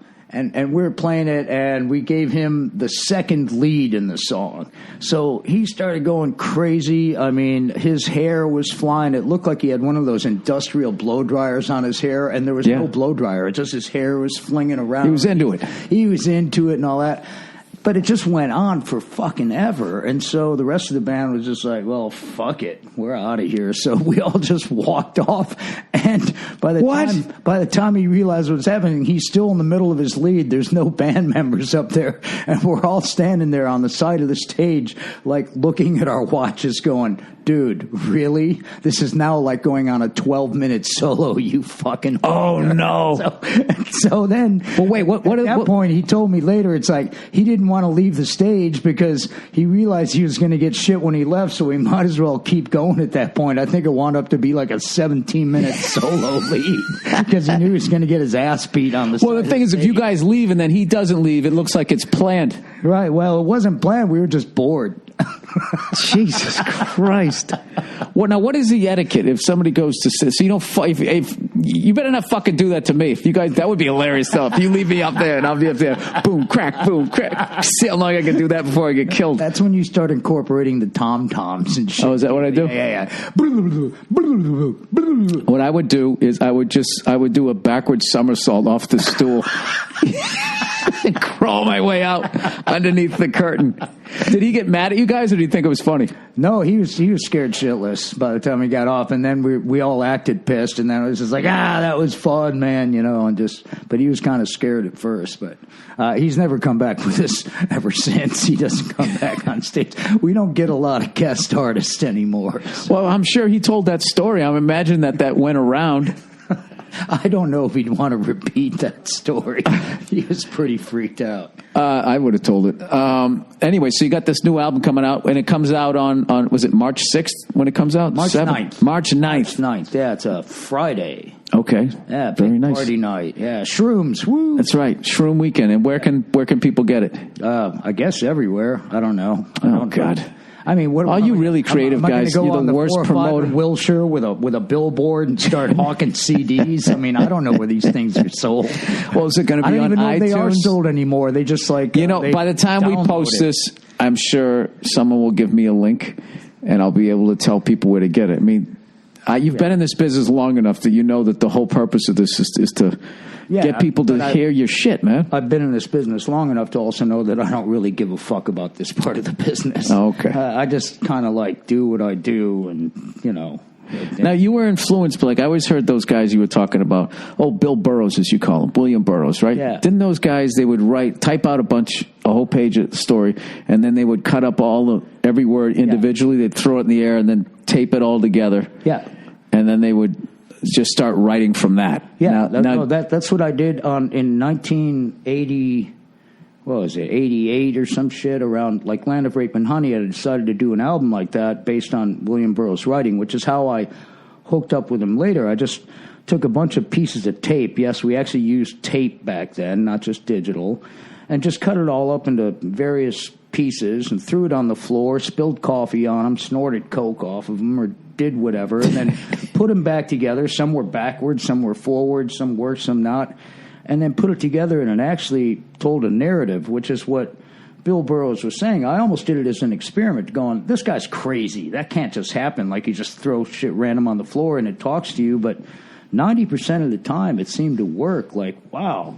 Like, you couldn't have done that yourself. So it's like you're throwing yourself to, like, random chance of it coming out good. And sometimes it doesn't. How did you get the balls to do that? You got a record deal, and everybody else is trying so hard to do it the way that everybody's doing it. You have the ability to do it that way. How did you get the balls to be like, were you independent at that point so you could take that kind of risk, or you just didn't care? I'd done a couple records for major labels at that point. I did this horrific record where they took over the whole thing for Arista Records. Then I did this other record for Warner Brothers that pretty much gave me carte blanche, but it was still like learning to crawl before you walk. By the time I got to that record, I was just sick of all these people. I figured, like, if these are the people that claim to know what they're doing, then I must be fucking Einstein, because these people are dolts. So right. I just decided to do whatever the fuck I wanted to do, you know? Right. So how did you come up with, what is that song? I'm the fucking worst. It's that thing, Stigmata.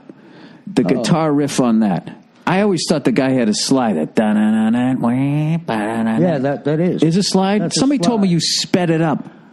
Well, I did that too, and I also added a didgeridoo onto that to get that slide part. I mean, I get really meticulous on my shit. That's one of the sickest riffs of all time. I played that for my wife, and she was like, "What the fuck is this? This is awesome!"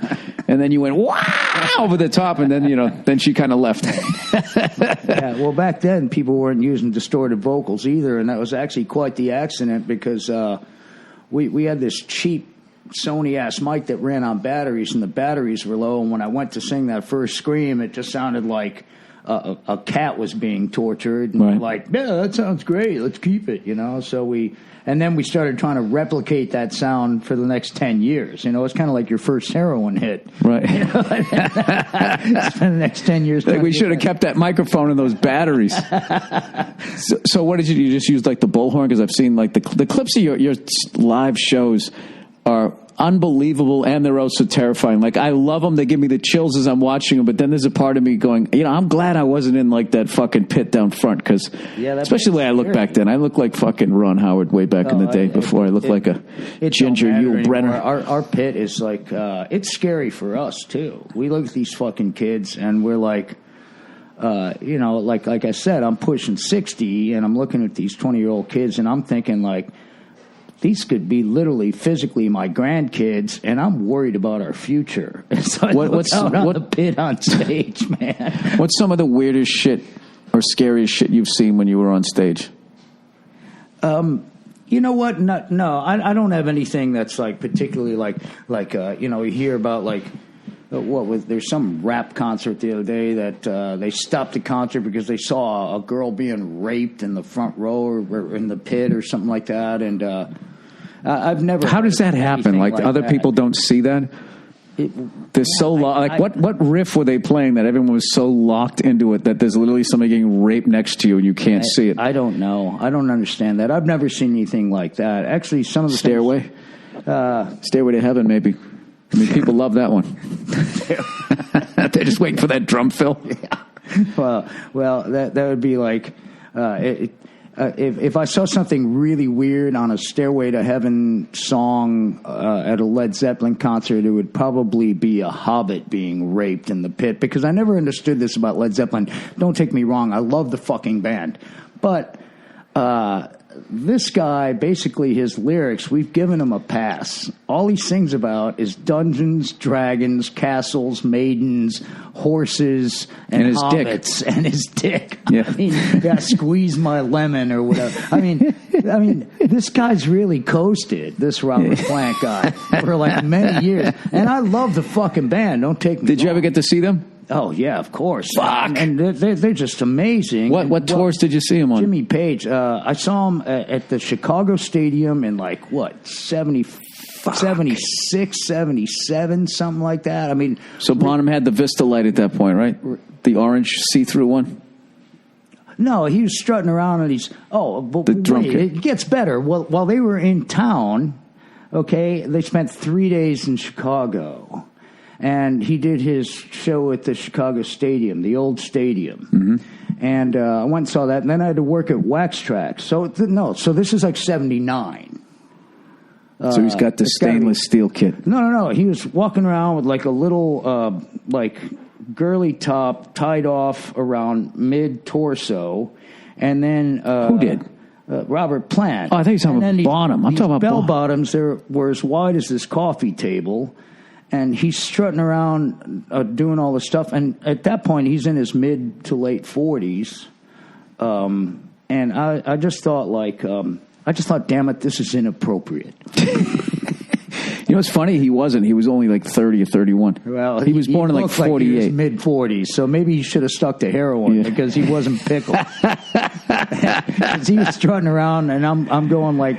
That's like he's doing like this chicken dance and stuff on here and singing about hobbits, and I immediately zoned out and paid no attention and just listened to like the tightness of the band and you could tell. Plant did get old quick though. Yeah, he was like a young guy, and then right after Physical Graffiti, he just got all the lines in his face. Yeah, it's weird. I think that's genetics though. I think that's kind of like a a Nordic thing. I think he must have Nordic DNA because, like, that's what happens to Scandinavian people. They look so awesome when they're young.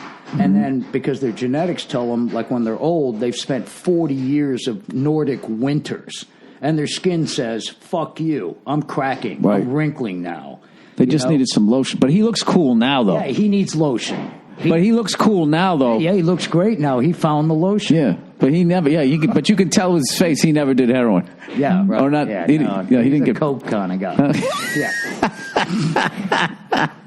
That's hilarious. You can look at old people and tell the drugs that they did. Well, hey, you're also, a lot of people might not know this about you, is you're a huge hockey fan. Are they literally in the house building shit right now?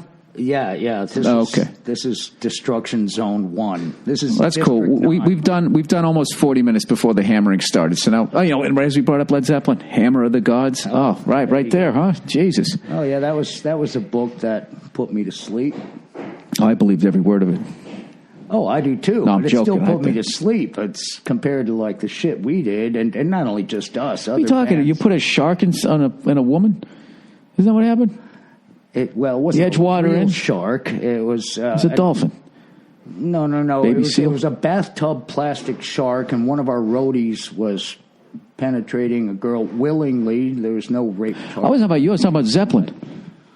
Oh, no, I'm talking about our tour. Like that shit that I've seen. I've seen some crazy shit. I mean, that's what I'm You know saying. how fucking random that is? That I started bringing a shark, putting it in a woman. Who the fuck does that? And you actually had a story.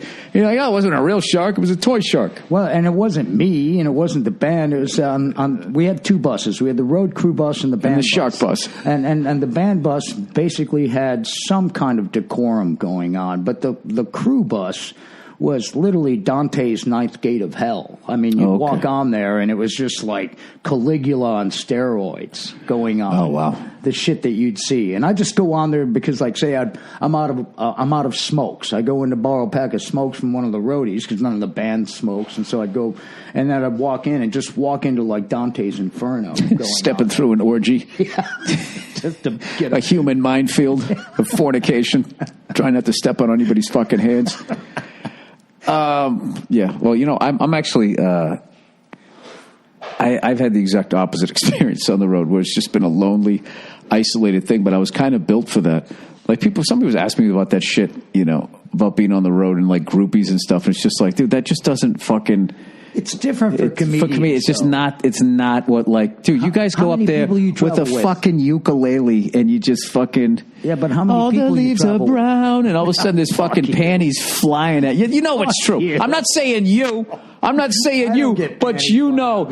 I get bolts and coins and bottles flying at me. I don't get panties. I'm not. Look, some fucking jerk off can go to a goddamn coffee house on an open mic.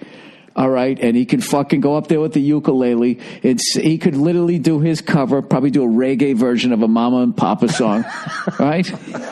All the leaves are brown, man, right? Don't even tell me. I may do that. And the next thing you know, some woman is going to fucking respond to it.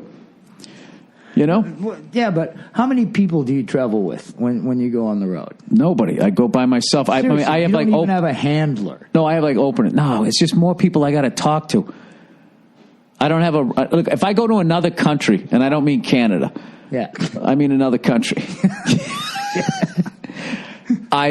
Wait, no. When I did Canada, they gave like a road person. It drives me up the fucking wall. But when I'm in another country, I love it. When I was in Australia, the guy I had was fucking awesome, and I'm definitely going to use him again. I got to cover my bases here, so they think I'm shitting on him. He didn't come from the States with you. In other words, no. You travel alone. You just go. Yeah. I'm going to Australia. I'm going alone. But if I'm going to Australia, what I love having a tour manager because he shows up and it's just like, all right, this is where you need to be. Boom, boom. I don't have to worry about anything, and there's transportation. When I go into England, I've had great people and all of that type of stuff. Great people, Scandinavia and all that shit. But in the States, no, I just show up. Lone wolf. I get a rent a car, like fucking Chuck Berry. Wow. Drive up with my mic stand in the car.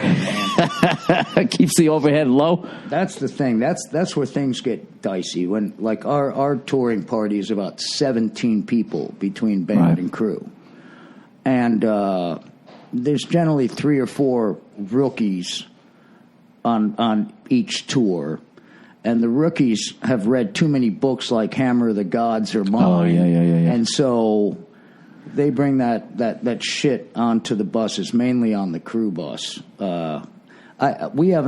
had the most boring band bus for probably about almost 12, 13 years, thank God, because... Do you guys sit there playing like Cards Against Humanity? Like that's a crazy night. Actually, you know what? No, we get the fuck off the bus. We stay in our little areas and get the fuck off the bus and go to the hotel as soon as possible. And then our like stupid shit happens at the hotel bar. Not so much on the bus. The bus is like kind of like this... I'm a big hotel bar guy. I love it because it's like you're already kind of home. Yeah. It's like you're downstairs in your own kitchen, and you can just drink down there, and then just hotel bartenders are always like I think they're psychologists. They're good, right? At least at the hotels we stay at. Let's say Sheraton's, Hilton's, this and that, Radisson's, blah blah blah. That's where we stay at. That's that kind of shit. Those hotel bartenders in every city are like. They must have taken a class because they're all real similar. They're all psychology-based drink pourers. My favorite hotel bar is the one you can be like staying on the 10th floor and you can look down over at the elevator to see if it's still open. You know those ones rather than have to go all the way down and you'll just see these drunks sitting down there. All right, it's still going. We got to get going down. You don't have to call anybody or anything like that. So, hey, is there because I do want to promote your album, man. I think you're a fucking genius. So is there any sort of theme on this one? Is it just... look, man, I mean, I've been known to bash our right-wing friends before and our right-wing leaders such as George Bush and Ronald Reagan and things in the past. But this one is not real anti-Trump. It's more like... what kind of system keeps producing these people? Let's cut to the quick here. It's the system that keeps producing these people that we keep thinking is a good idea to be our spokesperson for our ideals. And the quality of these people keeps going down and down and down. So rather than attack... It is falling off where we at least we had like... a low bar, man. We had like... We used to have career politician... Then we went to like the boss's son. Yeah. And now we got like a reality show, like TV star. And now, which is causing all these people out here in Hollywood to go like, I want to run. Like the second you say you want to run for president, you're out of your mind. You're basically saying, I want to have dead bodies on my conscience. Because that's what the fuck you're signing up for. And I'm not saying that you're going to have to go out and do the wrong thing, but like in the process of doing the right thing, you're going to kill people that were just in the wrong place. That's why I think they age the way they do. Yeah. Because it's like... it's heavy. Yeah. It's fucking heavy. I get asked this question all the time in interviews. All right, Mr. Political, what's the first thing you'd do if you were president? Well, I'd fucking quit. I don't want any part of this shit. I'd put the solar panels back on the White House and then I'd leave. Yeah, okay. I'll do it personally. I would do that and I'd have the chef there. The chef make me a sandwich and I want to ride in the helicopter. And then that's it. And I now introduce you to the vice president and the person who will now be running all of this shit. You got to throw one party in on Air Force One. One big party. That just kind of looks like a giant, like, fucking thing I always fly in. The Marine One helicopter always looked badass to me. You're old enough to remember old 747 fleet. Have you ever fly a 747? Dude, I went to... You got to go to the Ronald Reagan Library out here. I know they have that one. They have literally the one that he sat on talking to Gorbachev. Did you ever get to go upstairs to that bar and hang out with the cool people while you were flying that 747? No, I always wanted to do that. I did that one time. I got busted twice and sent right back down, Air It was a spiral staircase. Yeah, and you went up there, and everybody had suits, and the fucking stewardesses were hot. Badass. When we were, I did this run through Asia. I did Singapore, Hong Kong, and then Mumbai, India. And leaving Mumbai, India, we connected through Dubai, and we got on that Air Emirates. Oh, that's not even an airline. It's like a W hotel with wings. Yeah, it's fucking unreal. So, and that's even like it's better than a W. W is like a W hotel. Like acts like it's nice. It's like nice if you're in your 20s. You see a lot of fucking. It's very 20s. A lot of aquarium lighting around the bed and shit. But so we were. I can't remember if we were upstairs or whatever. All I remember was if I'm ever going to fly that far, I use all the miles, every fucking thing I can possibly do, make less money. Yeah, I'm going to sit, at least have one of those bed chairs. And so I got up to go to the bathroom, and I walked in the back to go to the bathroom, and they had like this semicircular bar. Yeah. Like, because it was one of those wide bodies. So there was like two chairs next to the window, then an aisle, then the middle, then an aisle, and then over. So that middle section, it was that wide in the back where it had like a semicircle and a bartender in there, and they had a little bench seat and some stools around there. Yes. Bench seat with like a seat belt that you sat down on. So I saw it. You were up there? That's where your seat was? And I went back. I didn't have the one. Your autograph. I didn't have the one where you had like your own apartment. Like that one. That one's like $15,000 one way. So I went back and I got my wife. I said, "Hey, can I buy you a drink?" She goes, "What are you talking about?" I go, "Come with me." So we went to the back. We were like, she just ear to ear grinned. And I ordered a couple mixed drinks. We sat down on the little bench seat. I put a seatbelt on, put mine on, and we just sat there. We didn't have that many, but it was just so fucking cool. It didn't seem possible. It's like I'm at a bar in the sky. I know. Flying. It's strange. Flying to New York. It was one of those things where I was very excited to get back to the States, but that was definitely one that I didn't want it to end, where you're just like, oh my God. It's the exact opposite of riding in coach, where it's like you could literally be flying from like fucking New York to Buffalo. Did your neck start hurting you too? Sorry, we're sitting side by side. I came by to grab my stash. Oh, okay. And I don't know what you're doing. You're taking stuff out from underneath the. Okay. All right. Am I allowed to say what's going on right now? Sure.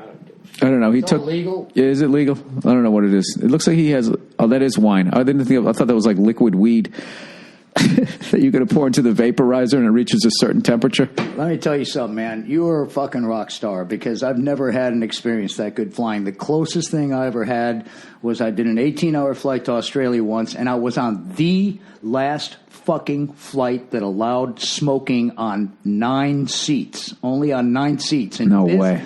In business class. So it wasn't first class, wasn't coach, and they had 9 seats arranged on Qantas for people who smoked. Uh-huh. And if I'm going to be 18 hours on an airplane, I want a fucking cigarette. You know, nowadays you got the e-cigs and it's really easy. Nobody knows you're fucking like nicotined out of your mind on these planes. So right. Because I'm not a great flyer, just huffing and puffing on my e-cig and nobody bothers me and I don't bother anyone else. But this was the last smoking flight Qantas ever had. It was actually in the news, and I was one of the people that had those seats. And so I get there, and there's this businessman from Hong Kong next to me, and he immediately starts blowing his nose on the tray in front of him, and there's boogers and shit all over the seat in front of him. He kept blowing his nose, and I was just like, stewardess, man, I can't sit next to this fucking guy, okay?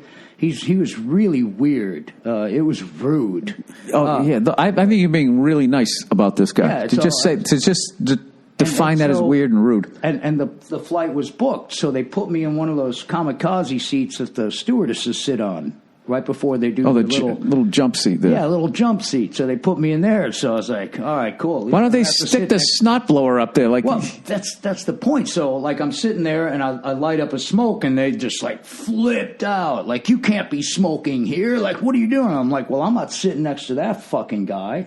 So we had this like 2-hour standoff, and they tried to get the guy to move, and he wouldn't move.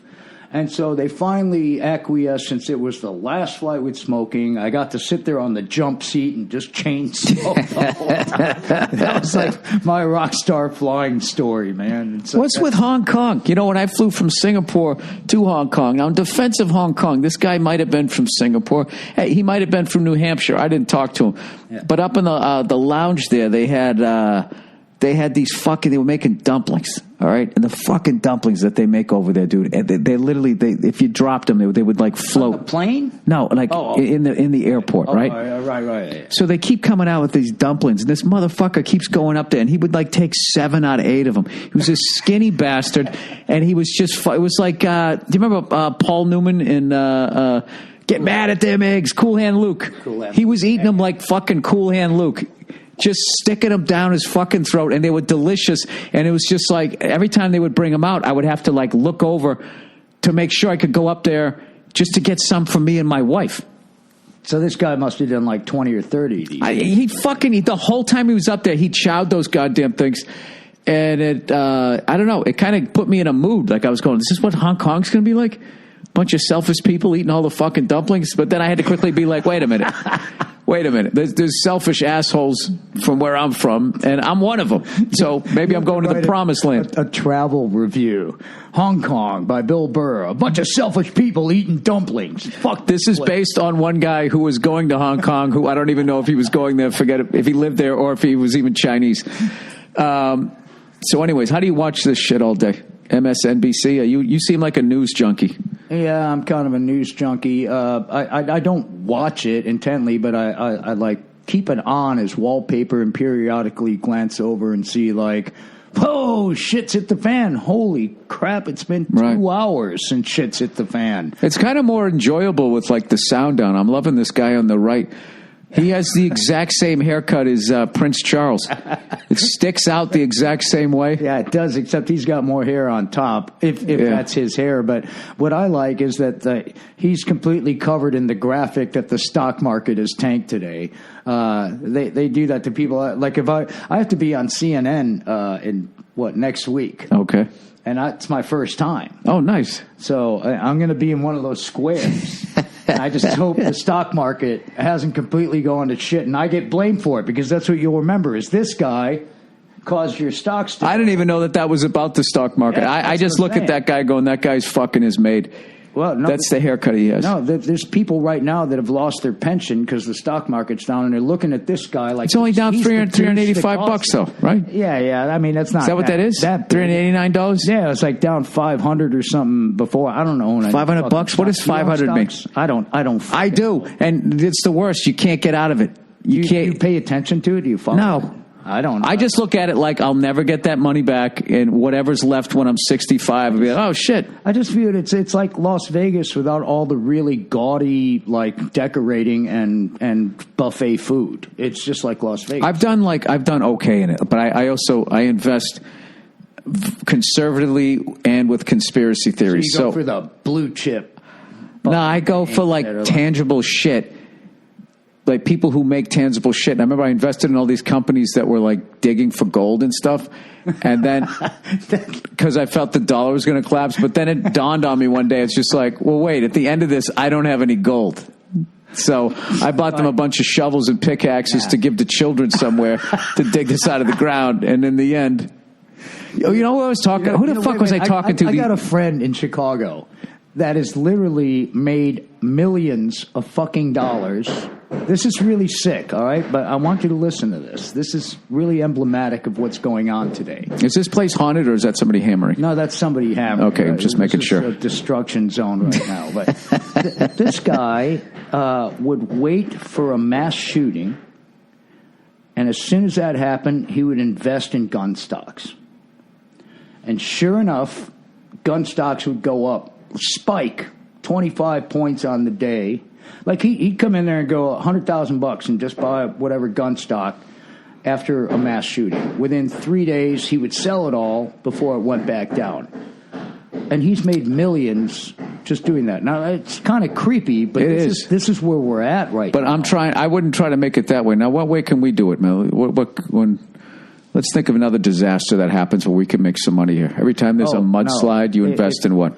Well, I don't know about hair dryers. I'm just investing in pot futures, man. Now that Canada's going legal, I'm all in. I'm actually going to join the stock market, and I think solar and wind and all these other like new tech things are kind of a scam. But I'm all into the pot market because we saw what like alcohol did in the 1920s after the end of Prohibition and all the mega giant corporations that came out of that, like Anheuser-Busch and all this. And I think pot's going to be the same thing. It's not going to be a bunch of mom pops in Marin County. It's going to be like huge. Well, have you ever watched giants, that? You know, yeah. I mean, have you watched on that?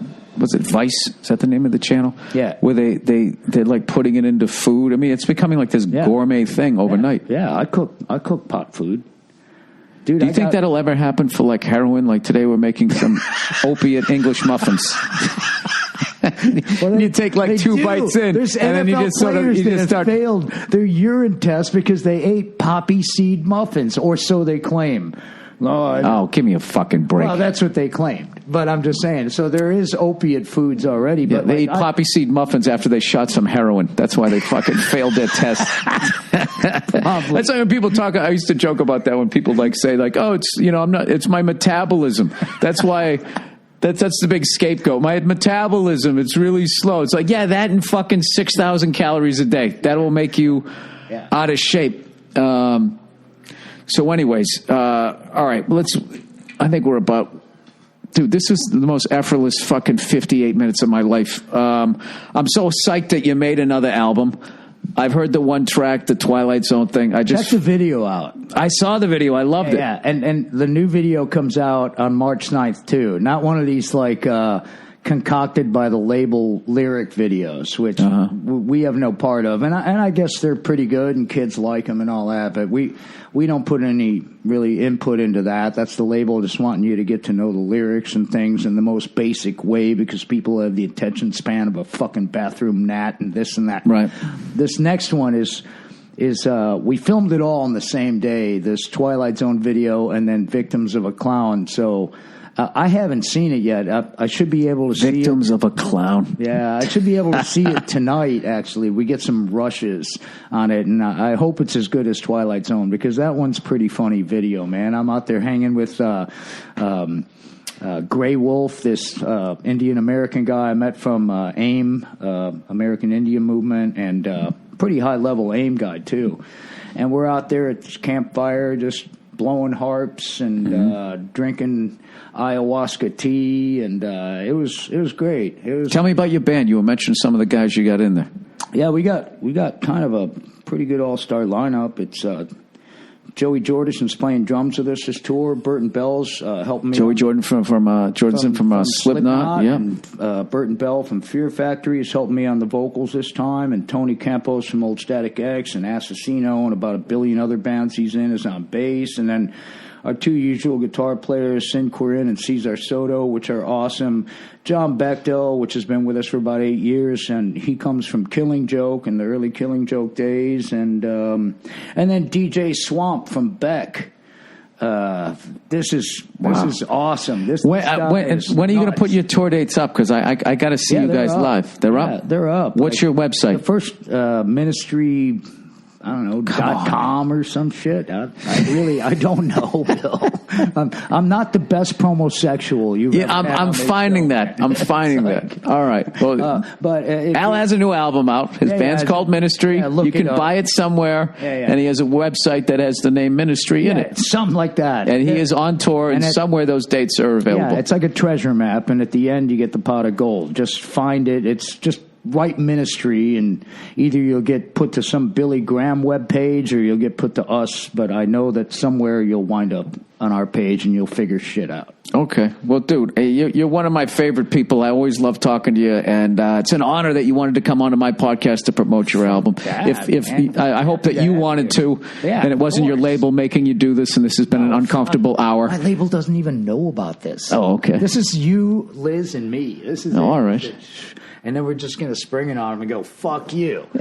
So what do you do for me? Nothing. Look what we did. We got this famous guy to come over to our house. I don't know about that. I got a little notoriety. I don't know about that. You know what I'm saying, though? It's like, this is not label sanctioned. All right. So last thing. What are you Blackhawks doing?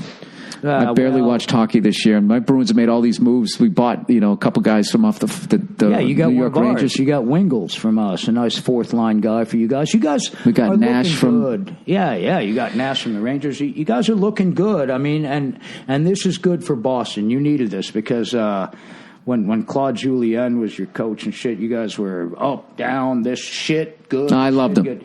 I loved him. Yeah, but it was real bipolar there for a while. Well, he did lead us to our first cup in 40 years. So right. I know, because we had 3 of them, my Chicago Blackhawks in there. Remember we tied it up and then you guys fucking... Yeah, I know. No, you guys tied it up and then you fucking... 2010. Yeah, that was good. Yeah, boy. Well, for me, anyways. But yeah, we're tanking right now. Thank God.